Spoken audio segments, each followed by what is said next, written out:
Welcome back, guys.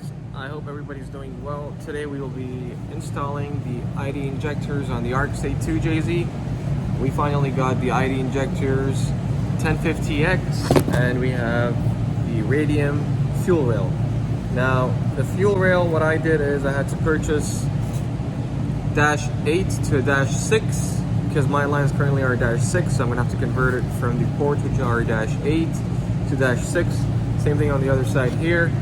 And in the bottom section, I had to use -8s plugs, caps, because we're not going to use that. We're just going to use in and out. And my current setup in the car is -6, so we're going to stick with that until we need to upgrade it to maybe a -8 or a -10. But for now, I think a -6 should do. Those are the 1050X Injector Dynamics. They come with the adapters, with the spacers, and the pigtails. Alright, so I'm just trying to see what setup is the best way here. Eventually I'm going to use some braid wires to cover up all the wires here, as you can see. I'm just thinking and looking at my options here, whether I should run this cable this side down here and somehow just mount it nicely, or should I go down here, or should I go all the way back. I'm going to have to think about that once I remove the intake and see how much room I have so I can move my wires around. So I'm going to remove the intake now, just because I have to do the radium fuel rail anyways. I removed the ABS, thankfully, without having to lift up the engine or anything. Slept through without any issues. Yeah, for now I'll just take out the intake, and then we'll see how we can route our wires in a clean way and not have it interfere with anything else.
Took off the OEM fuel rail.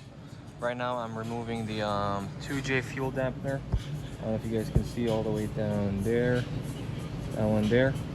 We're not going to use that because our AFPR is already installed, and that dampens fuel as well.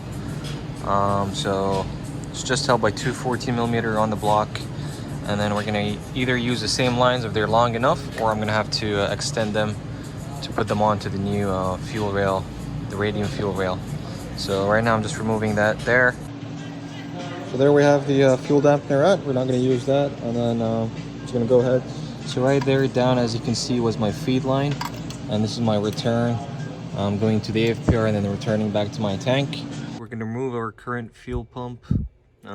That's the stock assembly with the upgraded 450, I believe, if I remember correctly.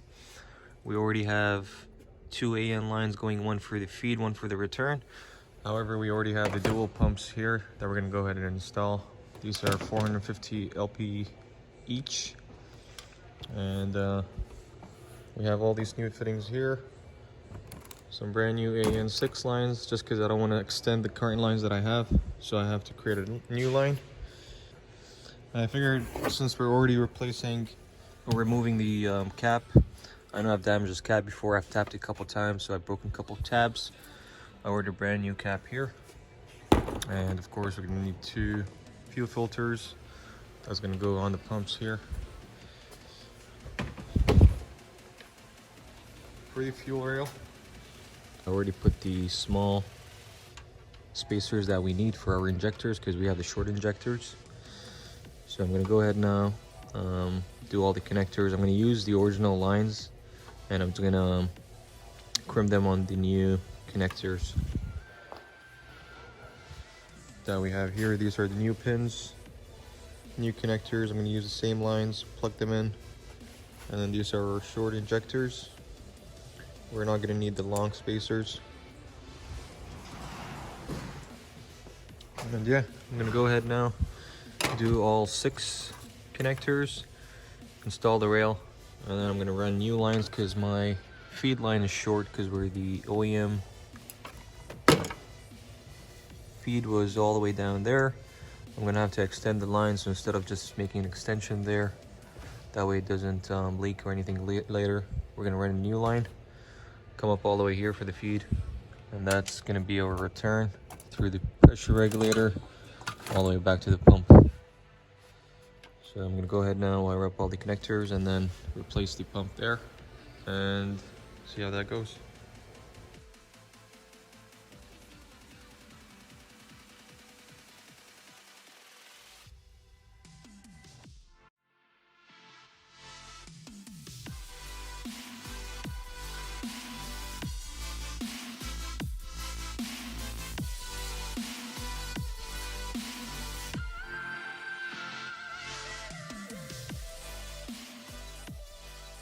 See, the proper way to do this is you put the weather seal first. You want to put the exposed wire in the first section here.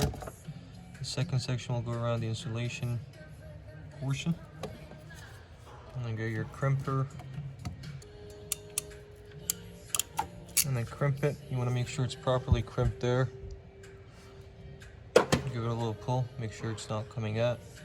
And then crimp the second portion that's going to crimp it on the insulation or the weather seal, I guess, water seal. That's pretty much it for this, and we're going to install the rail now. Alright, we're all done connecting the connectors now. What we're going to do is insert the adapters that come with the fuel rail. And of course there's 6 of them, 6 injectors. So we're going to go ahead, grease up, lube up the seal, plug it in there. And then we're going to put the injectors on the rail and just plug the whole thing at once. So I'm just going to take a little bit of grease, lube up the O-ring.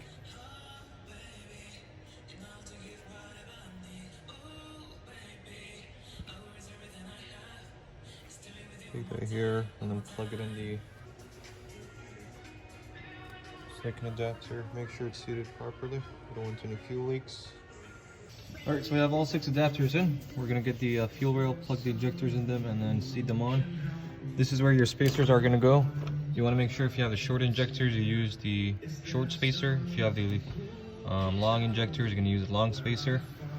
It's preferably use a short injector with a short spacer because if you stick with the OEM intake, it's going to interfere if you go with the longer ones. So if you want to stick with the OEM, use the short ones,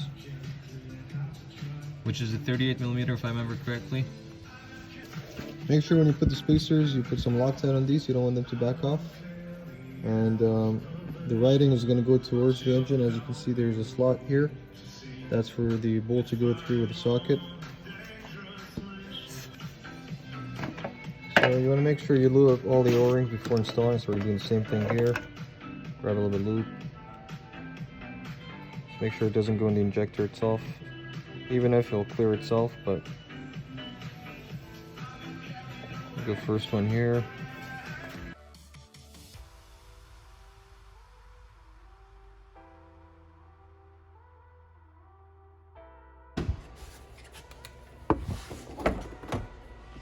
Alright, so what's going to happen now is I'm going to remove these lines. I'm going to push the car back on the hoist, lift up the car, undo the lines from the bottom. That way we can run our new lines. Currently I have temporarily the fuel rail installed, and my regulator is going to be here, the same spot. So what's going to happen is my feed line, my new feed line is going to come up here into the rail from the back, and then my return I'll put a U fitting here, so it's going to come back and then into the regulator, and the bottom of the regulator goes back to my tank. Now what we're doing down here is cutting some new lines and just getting everything set up. So here we have our AN6. Here we have a couple fittings and the fuel pump itself over there. So the whole idea, what's gonna happen is this is gonna drop in the fuel tank. I'm gonna run both pumps. Both these are feed. I'm gonna run short lines into this double AN fitting, and then it's gonna go a single line into my rail, and then I'm gonna run another line, which is of course the return, into here. So this is our current setup right now. We have two lines, one for the feed, one for the return. The old feed line came to the OEM where the 2J dampener was, which is at the bottom right. And then the return was coming down from the regulator. So we're going to take all these lines down, create a new feed line, probably stick with the same return, just because we're not changing anything. And yeah. So I removed the fuel pump, the original fuel pump from the car. For the ones that didn't know how my setup was, because I don't think I did a proper video of my previous setup. Let me show you where the original pump is. So this is the original assembly that comes with the RX8. What I did is I opened it up, I replaced the fuel pump in there. As you can see, that one there, that's not OEM. And then it pretty much fits in snug in there without any issues. And then I put a return here, I tapped it. Let me see if I can take that out.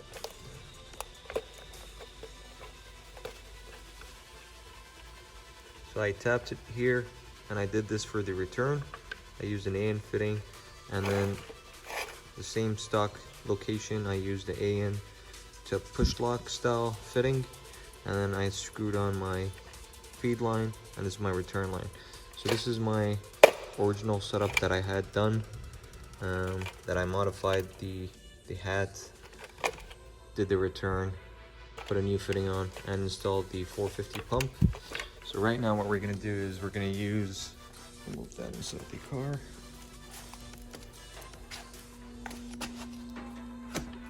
So what's gonna happen is we're gonna have wires here on the connector. These are all grounds and power for the two pumps. And under here we have two lines, which is for the connector that goes into the OEM location. So you have two connectors that go into the OEM location. One is from the top, of course, that you see when you remove the seat, and this is under the hat. This is for the fuel sender, so we're still gonna have to wire this. What I'm gonna do is I'm gonna cut the wires and then tap them straight into here. That way we still have our fuel gauge. So let's go ahead and install this in there and take it from there. Alright, so just finished connecting the connectors here for the sender. We're going to connect the fuel filters and then install the pump.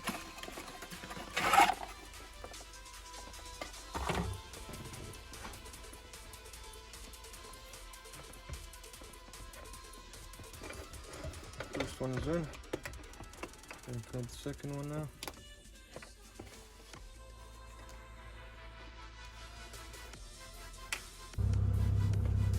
Alright, so we're going to install we just installed the filters on the pumps. What we're going to do next is I extended the wires a little bit for the sender. Now I'm going to connect the connection points here. Put there that so you guys can see. There's the first connection point in there. We're just going to clamp it a little bit so it's tight.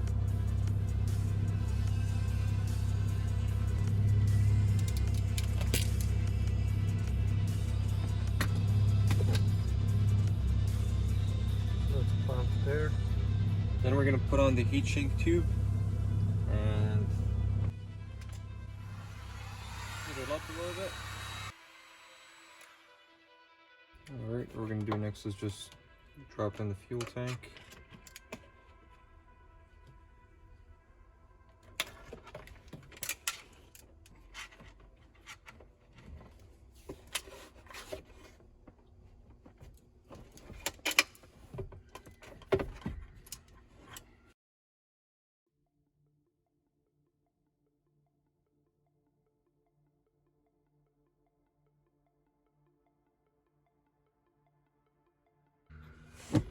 Alright, so we have the pump in. It was a little bit of a tackle to put in what it's in right now.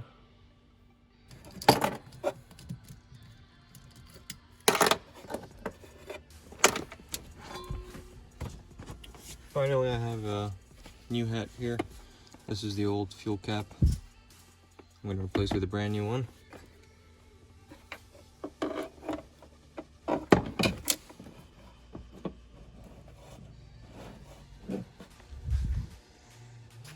Alright, so we just finished installing the fuel lines here. We have our feed coming from the back of the rail, coming all the way through the injectors. I have a U-fitting here back into the FPR, and then to the return I'm going to show you the lines under the car. Then we're going to connect to the fuel pump in the back and wire up the fuel pump, and it should be ready to go. Alright, so we have our double feed here, 2 feed lines going to a single all the way to the rail up there. And then one of the return lines going back into the pump. And I'm going to feed the lines through up here now. And then we're going to go up in the rear passenger, in the rear driver's seat, and plug up the lines to the pump. So I'm just going to feed them here.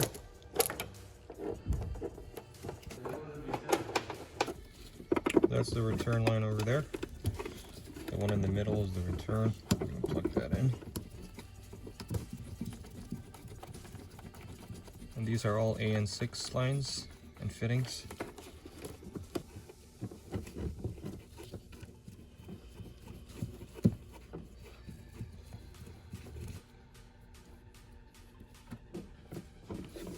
So there we have the lines connected, both feed lines going to a single line down, and that's the return line. The pump is all done. All we have to do now is connect the, do the wiring for the connector, and that's pretty much it for this